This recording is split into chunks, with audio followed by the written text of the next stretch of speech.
বাংলাদেশে ৮২ প্রজাতির সাপ দেখতে পাওয়া যায়। এর মধ্যে ২২ প্রজাতির সাপ হচ্ছে বিষাক্ত। মূলত ৪ প্রজাতির সাপের কামড়ে বাংলাদেশের মানুষ বেশি মরে। এর মধ্যে ১ নম্বরে যে সেটি হচ্ছে গ্রিন ভাইপার। এটি গাছপালা লতাপাতার মধ্যে লুকিয়ে থাকে। এই সাপের কামড়েও অসংখ্য লোক মরে। এরপরে ২ নম্বরে যে সাপটি আছে সেটি হচ্ছে গোখরা সাপ বা গমা সাপ। এই সাপের কামড়েও অসংখ্য লোক মরে। ৩ নম্বর তালিকায় যে সাপটি আছে এই সাপটির নাম হচ্ছে শঙ্খিনী সাপ। বিশেষ করে খাল বিল, নদী নালা ও চর অঞ্চলে এই সাপটি দেখা যায়। এ সাপের কামড়েও কিন্তু অসংখ্য লোক মরে। এরপর তালিকায় ৪র্থ নম্বরে যে সাপটি আছে সেটি হচ্ছে রাসেল ভাইপার। বহুদিন আগে সাপটি হারিয়ে গিয়েছিল, কিন্তু বর্তমানে সাপটি অনেক পরিমাণে দেখা যাচ্ছে। এ সাপের কামড়েও কিন্তু অসংখ্য লোক মরে। সাপে কামড়ালে প্রাথমিক অবস্থায় ভয় পেলে চলবে না, কিন্তু অনেক ক্ষেত্রে রোগীকে শান্ত রাখা যায় না। রোগী বেশি নড়াচড়া করে, ফলে মারাত্মক ক্ষতি হয়। সাপে কাটলে কখনোই বান্ধন দেওয়া যাবে না, আর যদি বান্ধন দেওয়া যায় তাহলে সেটা ঢিলাঢালা বান্ধন দিতে হবে। সাপে কামড়ালে ইঞ্জেকশনের মাধ্যমে বা সূচের মাধ্যমে বা ব্লেড দিয়ে কেটে রক্ত বের করা যাবে না, বা এটাকে আগুনে পোড়ানো যাবে না। এতে রোগীর মারাত্মক ক্ষতি হতে পারে বা রোগী পঙ্গুও হয়ে যেতে পারে।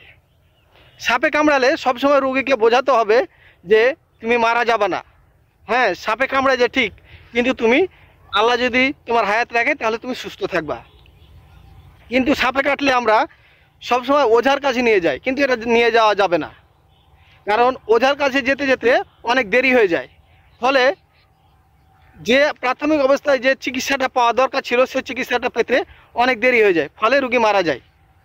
তাই ওঝার কাছে নিয়ে যাওয়া যাবে না। সাপে কাটলে অবশ্যই উপজেলা স্বাস্থ্য কমপ্লেক্সে নিয়ে যেতে হবে। আমরা সাপে কাটলে কি করি? সাপটাকে পিটিয়ে মেরে ফেলি। হ্যাঁ, সাপটাকে পিটিয়ে মেরে ফেলি, বা জীবিত হোক বা মৃত হোক, সাপটাকে সাথে নিয়ে গেলে চিকিৎসাটা ভালো হয়। কোন সাপে কামড়ালো এটা বোঝা যায়। তাই সাপে কাটলে অবশ্যই উপজেলা স্বাস্থ্য কমপ্লেক্সে সাপসহ নিয়ে আসবেন। যদি সাপ না পান তাহলে কিন্তু সমস্যা নেই, আপনি বেঁচে যাবেন, আপনার প্রাণটা বেঁচে যাবে। আর যদি আপনি কবিরাজের কাছে যান, অনেক ক্ষেত্রে আপনি মৃত্যুবরণ করবেন, কারণ এখন আর সেই যুগ নাই যে কবিরাজ আপনার বিন বাজিয়ে সাপ ধরে এনে আপনার বিষটা তুলে ফেলবে। তাই অবশ্যই চেষ্টা করবেন যে যত দ্রুত সম্ভব ডাক্তারের কাছে, উপজেলা স্বাস্থ্য কমপ্লেক্সে নিয়ে আসবেন।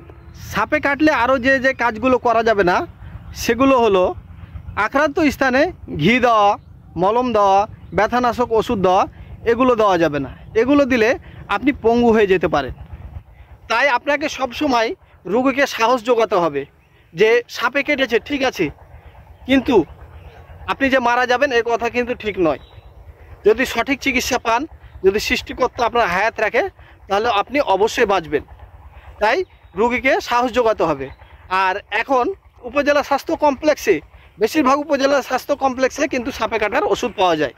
সুতরাং কোনো সময় দেরি করা যাবে না, রোগীকে যত দ্রুত সম্ভব উপজেলা স্বাস্থ্য কমপ্লেক্সে নিয়ে আসতে হবে।